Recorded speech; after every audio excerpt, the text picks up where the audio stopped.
Hello thinkers, कैसे हैं आप सभी। आशा करता हूँ, उम्मीद करता हूँ, जैसे कि हमेशा ही करता हूँ, आप अच्छे होंगे, खुश होंगे, स्वस्थ होंगे और पूरी लगन के साथ, मेहनत के साथ, जज्बे के साथ, जुनून के साथ अपने लक्ष्य प्राप्ति की ओर बढ़ रहे होंगे। और मैं मनमोहन हमेशा की तरह आपकी मदद के लिए हाजिर रहता हूँ। आज भी मैं क्लास लेके आया हूँ करंट अफेयर की, जो कि बहुत ज़्यादा इंपॉर्टेंट होने वाली है आपके एग्जाम पॉइंट ऑफ व्यू से। 3 4 5 रिसोर्सेज से जो भी क्रूशियल डाटा मेरे को मिला वो कंपाइल करके मैं इस क्लास में लेके आता हूँ, ताकि आपको एक्स्ट्रा टाइम वेस्ट ना करना पड़े और आप आराम से स्टडी कर पाएँ। तो इसके बदले मेरे को भी एक फेवर चाहिए कि आप इस चैनल को ज़्यादा से ज़्यादा शेयर कीजिए, वीडियो को शेयर कीजिए, लाइक कीजिए। अगर कोई डाउट है तो आप कमेंट कर सकते हैं, अदरवाइज़ नीचे पट्टी पे हमारा व्हाट्सएप नंबर चल रहा है, वहाँ पे आप डीएम भी कर सकते हैं। ठीक है। और इसकी जो क्लास की पीडीएफ है, आपको रिवीजन के लिए चाहिए अगर, तो टेलीग्राम का चैनल का जो लिंक है वो नीचे डिस्क्रिप्शन बॉक्स में आपको मिल जाएगा, वहाँ से आप एक्सेस कर सकते हैं। और बाकी के जो मल्टीमीडिया के जितने भी सोशल मीडिया प्लेटफॉर्म्स के लिंक्स हैं हमारे, वो भी नीचे आपको मिल जाएंगे, उनको भी फॉलो कीजिए ताकि आप अपडेटेड रहें। कोई भी अगर हम वीडियो अपलोड करते हैं उनके लिंक्स को लेके, या कोई पीडीएफ आपको चाहिए, आप डिमांड भी कर सकते हैं कोई रिसोर्स की। या अगर आपको ज़रूरत है, किसी एग्ज़ाम की तैयारी कर रहे हैं जो अब तक हम कवर नहीं करवा पा रहे, तो स्पेशली हम प्रोवाइड करवा सकते हैं। और बाकी तो आप समझदार हैं। चलिए, ज़्यादा इधर उधर की बातें ना करते हुए स्टार्ट करते हैं आज की पहली न्यूज़ कि union health minister JP Nadda साहब ने 10 नए अमृत जो फार्मेसीज हैं उनको इनॉग्रेट किया है। ये 10th एनिवर्सरी जो अमृत स्कीम की है उसके उपलक्ष्य में ऐसा किया है उन्होंने। अमृत का अगर फुल फॉर्म बताऊं मैं आपको, affordable medicine and reliable implants for treatment.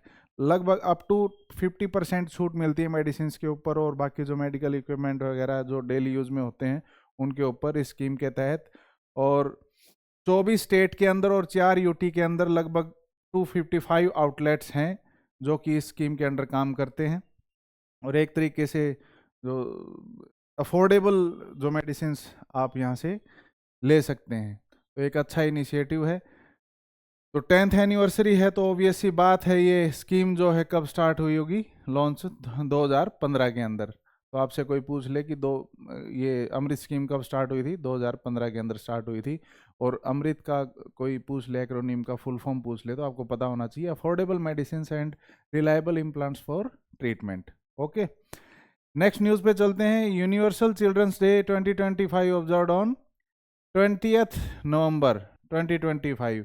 अब देखिए, इस न्यूज़ को मेरे इंक्लूड करने का एक रीज़न ये भी था कि मैं आपको बता सकूं, डिफ्रेंशिएट आप कर सको, और एकदम चिल्ड्रंस डे देखते ही आप क्वेश्चन आंसर टिक मार्क ना करें। यूनिवर्सल चिल्ड्रंस डे बताया है कि कब है, 20 नवंबर को। हमने रिसेंटली नेशनल जो चिल्ड्रन डे है, इंडिया का चिल्ड्रन डे है, वो सेलिब्रेट किया था नवंबर 14 को। तो ये बात ध्यान दें कि कभी भी क्वेश्चन पढ़ते टाइम थोड़ा सा पेशेंस से दोबारा उसको रीड करना जरूरी है। यहाँ यूनिवर्सल लिखा है, ठीक है। अगर यूनिवर्सल पूछ लिया जाए और ऑप्शन में 14 नवंबर हो, आप चिल्ड्रंस डे को 14 नवंबर को मनाते हो चाचा नेहरू के जन्मदिवस के ऊपर, तो आप वहाँ टिक कर दोगे, तो ये बड़ी सिली मिस्टेक्स हो जाती हैं कि आप एक्साइटमेंट में आके इजी क्वेश्चन लग रहा है तो आप एकदम से टिक कर देते हो। ऐसे ऐसे हैक्स होते हैं क्वेश्चंस के अंदर। तो यूनिवर्सल अगर लिखा है तो 20 नवंबर 2025, मतलब 20 नवंबर को मनाया जाता है यूनिवर्सल चिल्ड्रंस डे। अदरवाइज आपका नेशनल जो है, इंडिया का चिल्ड्रंस डे है, वो नवंबर 14 को सेलिब्रेट किया जाता है। इसलिए मैंने ये न्यूज़ रखी थी इसके अंदर, होप कि आपके काम आएगा कभी। ज़रूरी नहीं यही क्वेश्चन आए, ऐसे कोई भी क्वेश्चन आ सकता है कि नेशनल और इंटरनेशनल डे जो है अलग अलग हो सकते हैं एक ही चीज़ के लिए। तो आप दोनों को डिफ्रेंशिएट करके रखेंगे और पूरा ओपन माइंड के साथ क्वेश्चन को टैकल करेंगे। यस, नेक्स्ट जो है, UAE becomes world's third largest humanitarian donor बन गया है 2025 का। साल 2025 का यूएई जो है तीसरा सबसे बड़ा ह्यूमैनिटेरियन डोनर बन गया है। किसके बाद? जो यूएसए पहला और यूरोपियन यूनियन जो है दूसरा आपका है। सेकंड यूरोपियन यूनियन, फर्स्ट आपका यूएसए है, ठीक है। और जो टोटल जो एड जाती है ह्यूमैनिटेरियन के अंदर, यूएन ने बताया है इस साल के अंदर, उसके अंदर यूएई का हिस्सा कितना है, 7.2%। और सबसे बड़ा हिस्सा मिला है फ़लस्तीन को, उसके बाद सूडान को मिला है, ठीक है। क्योंकि फ़लस्तीन अभी वॉर अफेक्टेड एरिया है और सूडान में ही समस्याएं बहुत ज़्यादा चल रही, क्राइसिस चल रहे हैं, तो यहाँ ज़्यादा ज़रूरत है डोनेशन की। चलिए, Fatima Bose win miss universe 2025 for Mexico. Mexico से फातिमा बोस लड़की ने क्या कर दिया है भाई, मिस यूनिवर्स बन गई है वो। पापा की परी, मम्मी की भी परी, सबकी परी बन गई हैं, अब यूनिवर्स की परी बन गई हैं। फातिमा बोस, ये नाम याद रखेंगे, ठीक है। मिस यूनिवर्स जो 2025 की है वो मैक्सिको की तरफ से है, ठीक है। चलिए नेक्स्ट, 20th G20 समिट के बारे में न्यूज़ है कि प्राइम मिनिस्टर नरेंद्र मोदी साहब ने पार्टिसिपेट किया है 20वीं G20 लीडर समिट के अंदर, जो कि होस्ट की है किसने, साउथ अफ्रीका ने भाई, ठीक है। अगर बात करें G20 समिट की, तो ये चौथी कॉन्जिक्यूटिव मीटिंग है, लगातार ये चौथी कॉन्जिक्यूटिव मीटिंग है जो होस्ट की जा रही है किसके द्वारा, ग्लोबल साउथ के द्वारा, ठीक है। साउथ अफ्रीका होस्ट कर रहा है। ये एक तरीके से जो ग्लोबल साउथ की लीडरशिप की टेंडेंसी जो बढ़ती हुई ओवर द ईयर्स बढ़ रही है, जो उसको शो करता है। और मोटो देखें 2025 की समिट का, तो सॉलिडेरिटी, इक्वालिटी, सस्टेनेबिलिटी, ठीक है, ये इसका मोटो था। वेन्यू है इसका जोहान्सबर्ग, साउथ अफ्रीका में जोहान्सबर्ग जो जगह है वहाँ पे ये वेन्यू था। और ये पहली G20 समिट है जो कि अफ्रीका के अंदर हुई है, ठीक है। तो याद रखेंगे कि कौन सा एडिशन जो है, कौन सी साल में अफ्रीका ने पहली G20 की समिट हेल्ड की, तो 2025, ये याद रखेंगे, ठीक है। इसके अलावा सेक्रेटेरिएट की बात करें तो ये ग्रुप जो है G20 का ग्रुप का कोई भी परमानेंट सेक्रेटेरिएट नहीं है, ये बात ध्यान रखेंगे आप, ठीक है। अगर आपको 2-3 ऑप्शन दे जिनेवा वगैरह और फिर एक ऑप्शन ये दे देते कि नन ऑफ द अबव, तो नन ऑफ द अबव पे बिना ही देखे चिपका देना, ठीक है। G20 की अगर बात करें तो ये ग्लोबल फोरम है इंटरनेशनल इकोनॉमिक कोऑपरेशन की, जो कि मेजर इकोनॉमीज और रीजनल ब्लॉक्स इन्वॉल्व होते हैं इसके अंदर। ये इस्टेब्लिश हुई थी 1999 के अंदर। और सबसे पहले तो ये प्लेटफॉर्म था फाइनेंस मिनिस्टर और सेंट्रल बैंक गवर्नर्स के लिए।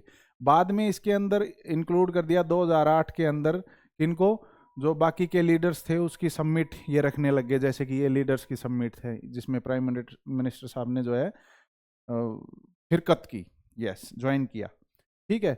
19 कंट्रीज कौन कौन सी हैं ये आप ध्यान देंगे, Argentina, Australia, Brazil, Canada, China, France, Germany, India, Indonesia, Italy, Japan, Mexico, Russia, Saudi Arabia, south Africa, south Korea, Turkey, UK and USA.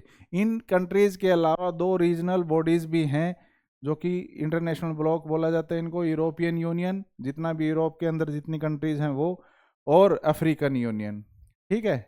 ये 2 ब्लॉक भी इसमें शामिल हैं, तो इस बात का ध्यान रखेंगे आप। चलिए नेक्स्ट है अपना जीआई टैग के ऊपर की न्यूज़। मेरठ बगल जो ये यहाँ पे दिख रहा है आपको, मिलिट्री परेड के अंदर या 26 जनवरी की परेड के अंदर आपको ये ऐसे ऐसे बजल्स दिखे होंगे बजाते हुए, जो आर्मी पर्सनल हैं वो, या फिर पुलिस के अंदर जो, या फिर कई भी मूवी में जैसे शहादत हो जाती किसी ऑफिसर की, तो वो उसके अंतिम संस्कार के ऊपर भी ये बिगुल बजाया जाता है।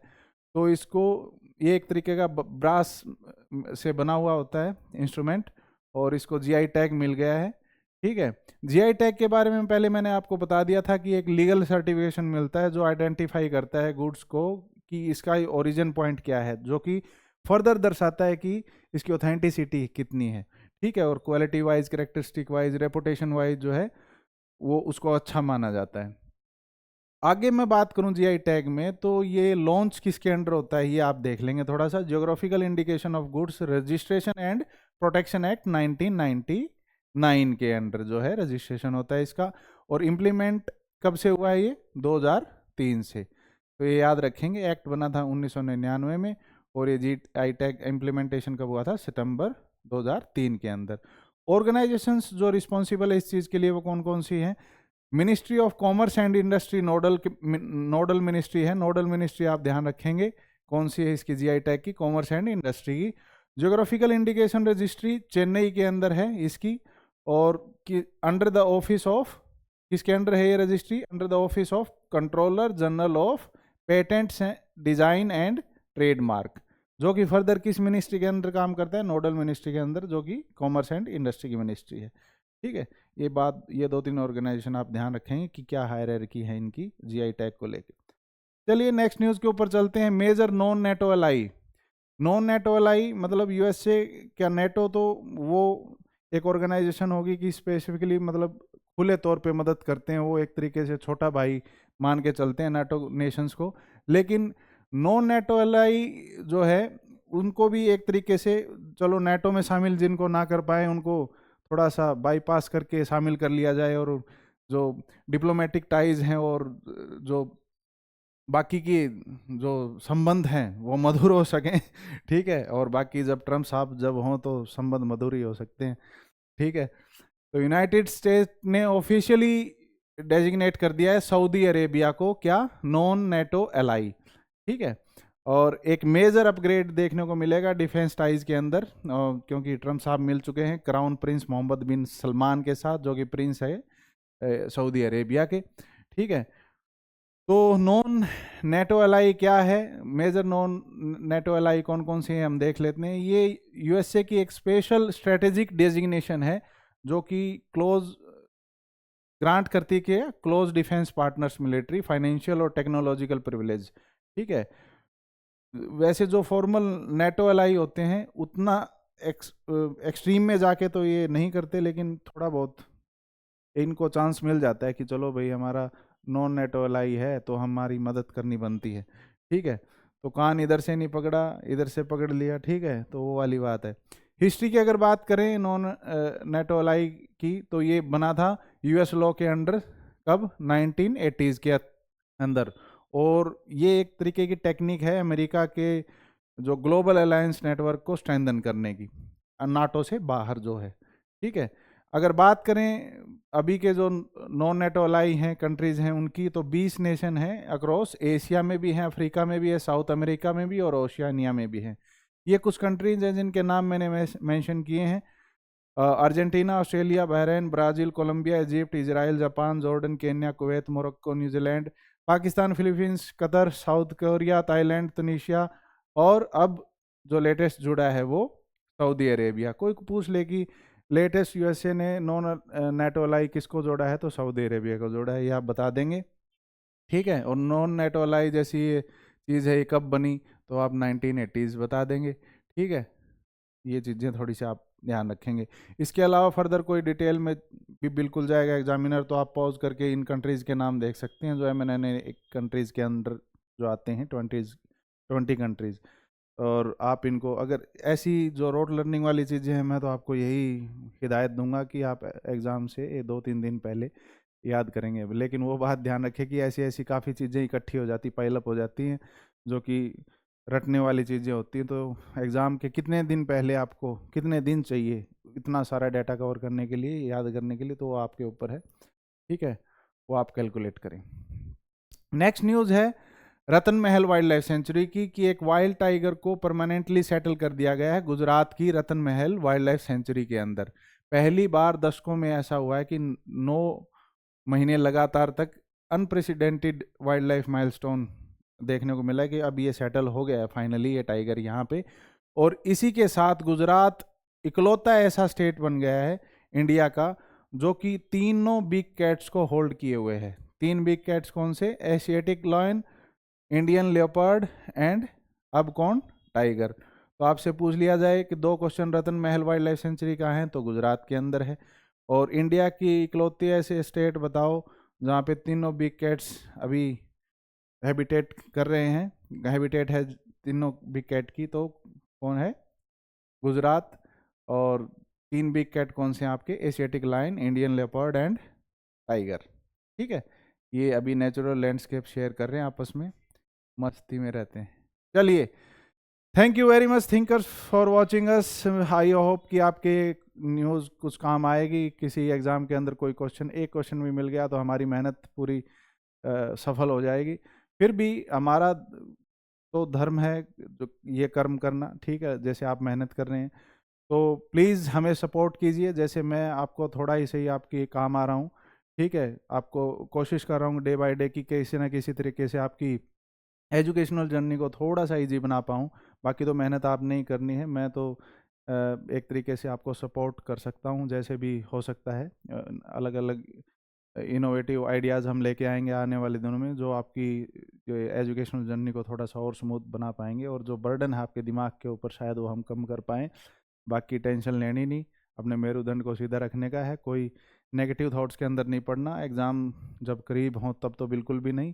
और भी कोई एजुकेशन रिलेटेड अगर कोई आपके डाउट हैं तो आप हमें डीएम कर सकते हैं। मैंने पहले ही बताया आपको, हम हर मुमकिन कोशिश करेंगे आपके साथ जुड़ने की और आपका जो कोई भी आपकी प्रॉब्लम है उसको रिजॉल्व करने की। तो thank you very much for watching us, और मिलते हैं नेक्स्ट वीडियो के साथ नई नॉलेज के साथ। Till then bye bye, Tata.